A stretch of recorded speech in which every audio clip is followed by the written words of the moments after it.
dive into the turbulent waters of current geopolitics involving some of the world's most powerful entities, NATO, Russia, and Ukraine. As we navigate these stormy seas, we're caught between the relentless waves of NATO, a formidable alliance born out of necessity, and the immovable cliff of Russia, a nation with a history as vast as its territory. In the middle, we find Ukraine, a country wrestling with its identity, its alliances, and its very future. Now, why does this matter? Because the strategic importance of these regions cannot be understated. The decisions made here, the alliances formed or broken, could radically alter the world's political and economic landscapes. Think of it as a high-stakes chess game where every move has global implications. But how did we get here? What are the historical events that have shaped the current state of affairs? Stay tuned as we unravel the historical threads that have led us to the present geopolitical canvas. Rewind to the aftermath of World War II, an era that saw the birth of the North Atlantic Treaty Organization, or NATO. The year was 1949. Europe was still licking its wounds from the devastating war, and the specter of Soviet expansion was looming large. In this climate of unease and uncertainty, NATO was conceived as a beacon of hope, a bulwark against potential aggressors. The original members of this ambitious alliance were 12 in number: Belgium, Canada, Denmark, France, Iceland, Italy, Luxembourg, the Netherlands, Norway, Portugal, the United Kingdom, and the United States. Each country, despite its unique culture and history, was united by a shared commitment to peace and security. At the heart of NATO lay a simple but powerful principle encapsulated in Article 5 of the North Atlantic Treaty. This principle of collective defense declared that an attack on one member would be considered an attack on all. It was the ultimate show of solidarity, a promise to stand together in the face of adversity. This principle was not just theoretical, it was designed to deter potential adversaries. It sent a clear message to the world: if you mess with one of us, you mess with all of us. It was a formidable deterrent, one that contributed significantly to maintaining peace in the post-war era. But NATO was not just about defense. Its charter also emphasized the importance of promoting democratic values, encouraging cooperation, and building trust among its members. It sought to foster a spirit of unity and camaraderie, creating a network of nations committed to each other's well-being. From its inception, NATO had a dual purpose: to secure peace and to protect freedom. It was a grand experiment in international cooperation, a bold attempt to prevent the horrors of another global war. And while its role and relevance have evolved over the years, its core mission remains the same. From these humble beginnings, NATO grew into the powerful military alliance we know today. Fast forward a few decades, and witness the expansion of NATO's influence through the NATO Plus policy. The dawn of a new era in international relations brought about a policy that would extend NATO's reach beyond its member states. This policy, known as NATO Plus, allows non-member countries to participate in NATO operations, fostering a broader collective security alliance. The implications of this policy are far-reaching.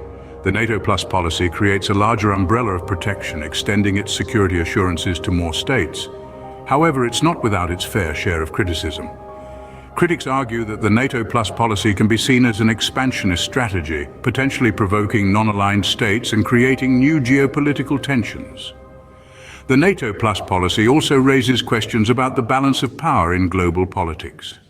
Is NATO becoming a global police force, or is it merely extending its hand in partnership to maintain international peace and security? As NATO's influence expanded, other regional alliances began to emerge.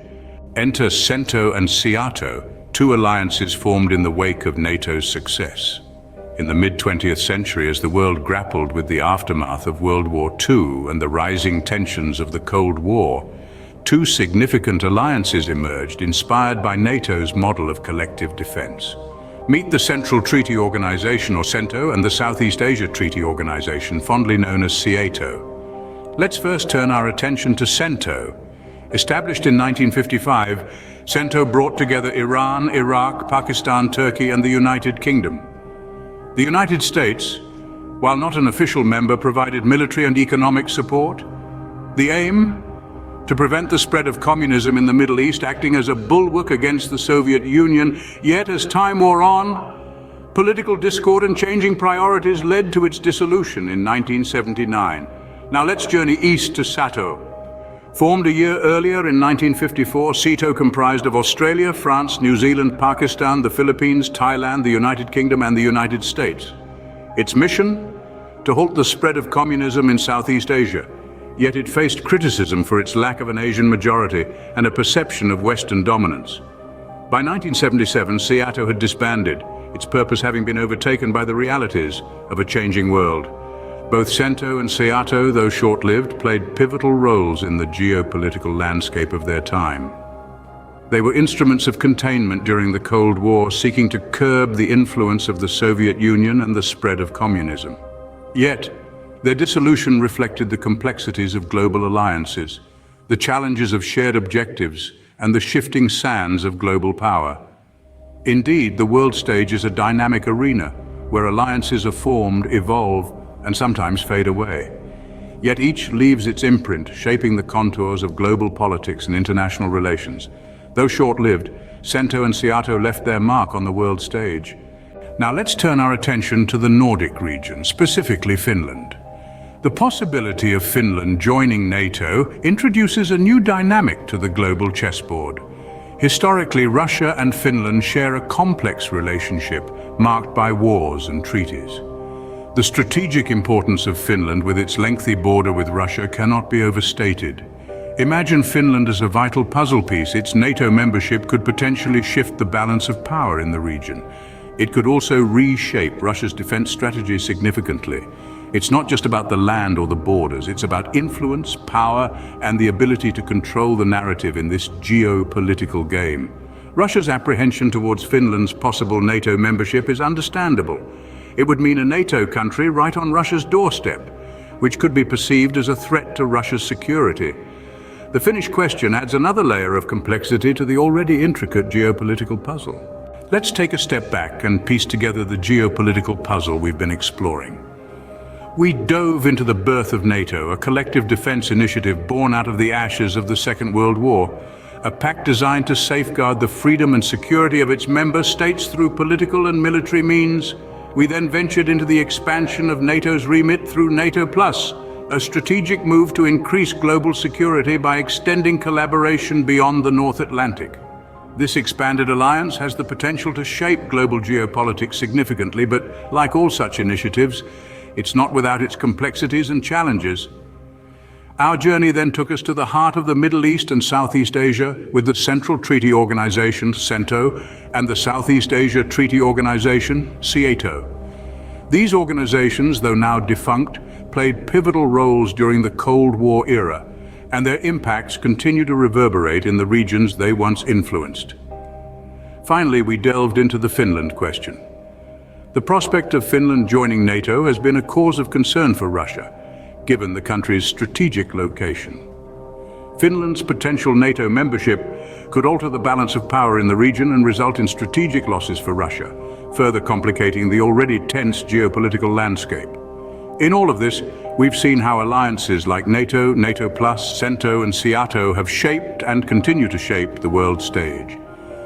We've also noted that these alliances are not just about military might, but also about political influence, economic interests, and strategic positioning. And as for the question of NATO's stance on the Russia-Ukraine conflict, it's clear that the complexities of geopolitics often mean solutions are not as simple as one might hope. While the geopolitical landscape continues to shift and evolve, understanding its past helps us navigate its future.